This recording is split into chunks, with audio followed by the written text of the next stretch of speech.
Hope everyone is having a fine day today. Able to get out and enjoy the day. Fresh air, sunshine, and some exercise, as I like to say. I did have a couple of thoughts I wanted to share today. And I've been ringing in my ear all morning long. And the first thought goes back to what the Most High told us yesterday in the recording. That's not to put him in a box.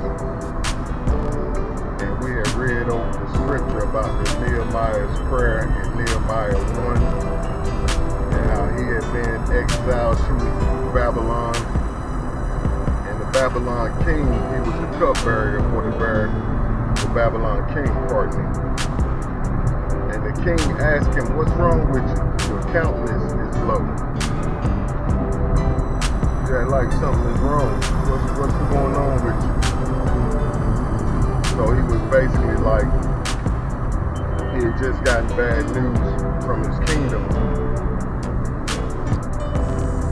that the city's walls was on fire and that it was the remnant in the land was under siege, basically. Unprotected because the walls were torn down and the city was on fire. So the king basically asked him, "Well, what do you want me to do?" And see, the point that the teacher I heard teaching on this made was, you're talking to the man that destroyed the city and set the walls on fire, basically by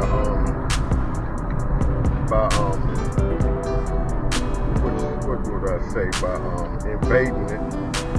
He might not set the walls on fire at that time,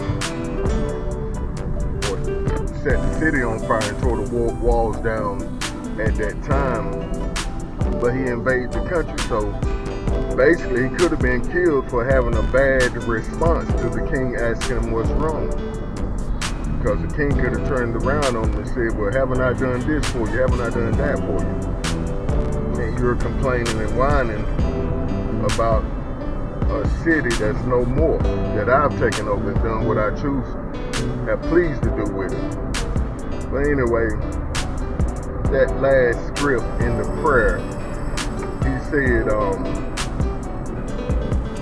see, Nehemiah had already prayed to the Most High to not only help him in the situation, but then he came back and prayed that he would have favor in the king's eye, since the king had offered him what should he do. So the story goes on that Nehemiah was sent back to rebuild the wall. But my point in that story is what the Most High shared with us yesterday is not to put him in a box. And that is to say, we're trying to tell him how we want to be saved. We're trying to tell him that we want certain people to help us. And my script for today is the one that says, when a man's ways please the Most High, even his enemies will be at peace with him. And that's what I want to share today. The Most High is saying, don't put him in a box as far as who you're expecting to help relieve you out of your struggles. And don't put other people in a box, casting people aside and saying they're going to hellfire. They're reserved for hellfire because of their color or their position in the past, be it right or wrong. We have no hell or lake of fire to put people in, and we shouldn't judge people in that sense. Yes, you judge their fruit, but you don't judge their overall life from the end to the end, I should say. Because the Most High is going to do that. When we all face him, then that's when we are judged. And I have one more thought about not putting the Most High in the box. Sometimes we're very impatient with the Most High. And a lot of times we don't like the way he does things.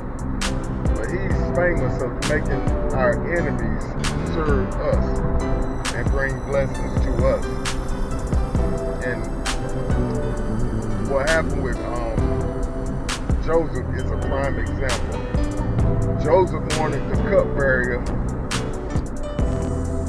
to make a note to the king that he had told the dream before. But the cupbearer forgot it because that was one of the Most High's way of doing things. And I heard a teacher say that if Joseph had been mentioned to the king by the cupbearer, he would have explained to the king. Maybe he would have explained the dream, maybe or not. But he would have still been the slave once he explained that dream just like before. He wouldn't have been the second in command.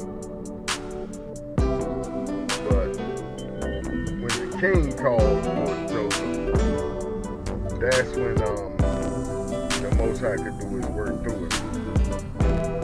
Basically, he would take his enemy and make him not only be at peace with him, but to promote him to the second in command over all of Egypt.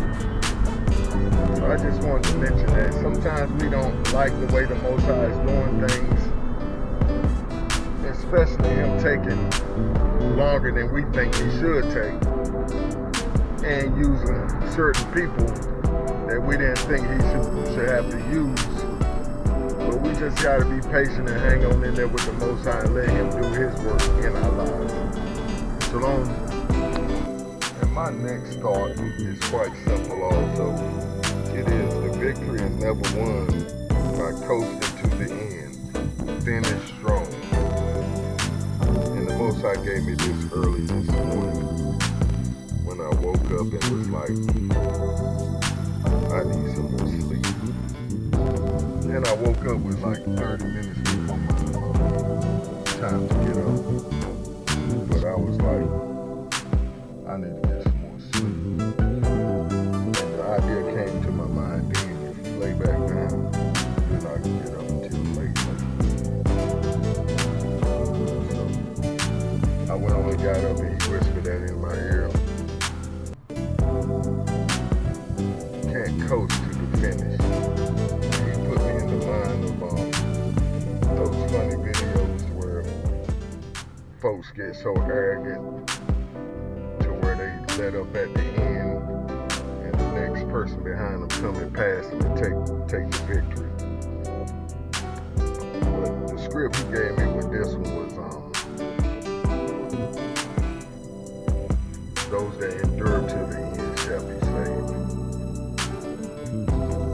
And I think a lot of times we take salvation for granted, as if once saved, always saved, but that's not the case. The script clearly says, those that endure until the end shall be saved. And that means you got to give effort all the way through. You got to run the race all the way through, like the script says, endure until the end.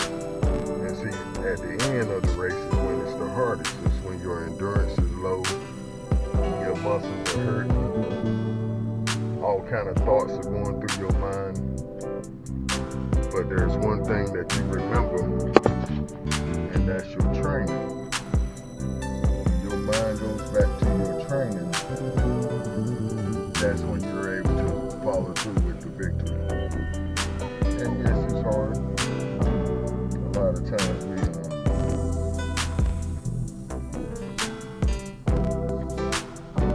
get caught up because we have a great battle, we won a great battle, or it seems we're so far ahead of the next person behind us that we forget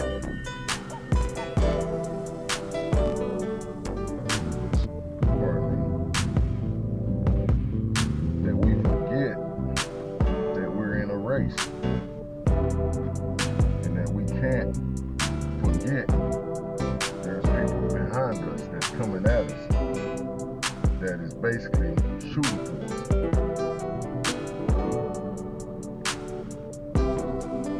And what I'm doing is trying to find another script. I will let that be it right now.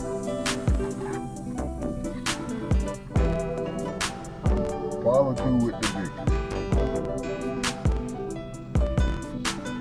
Follow through to the end. The victory is never won by coasting to the end. Finish strong. That's a great word for today, especially today when it's cool. I think it's the coolest day we've had so far. And it would be on my last day of the week, basically, for riding. But I know just like this word says, I have to finish strong. I have to follow through, just like swinging a baseball bat. They always tell you to follow through. Follow through with the power. And see, that follow through action is what's going to send the ball flying. Not just the swing. Because you can make contact with the ball, but if you don't follow all the way through, it's not going to carry the ball. And that's a little jewel for those baseball players out there, or softball players. Always follow all the way through, make a complete swing on it. See, that's why a lot of people, they fly out. And what fly out means, they hit a fly ball and other people catch it in the infield or outfield because they don't follow all the way through, putting all your power behind it. But that's going to be my time for today. Don't put the Most High in a box with how you want Him to deliver you or bring blessings your way, because you'll be surprised it may be your enemy. And never coast to the finish. You gotta endure until the end. Finish strong. Shalom.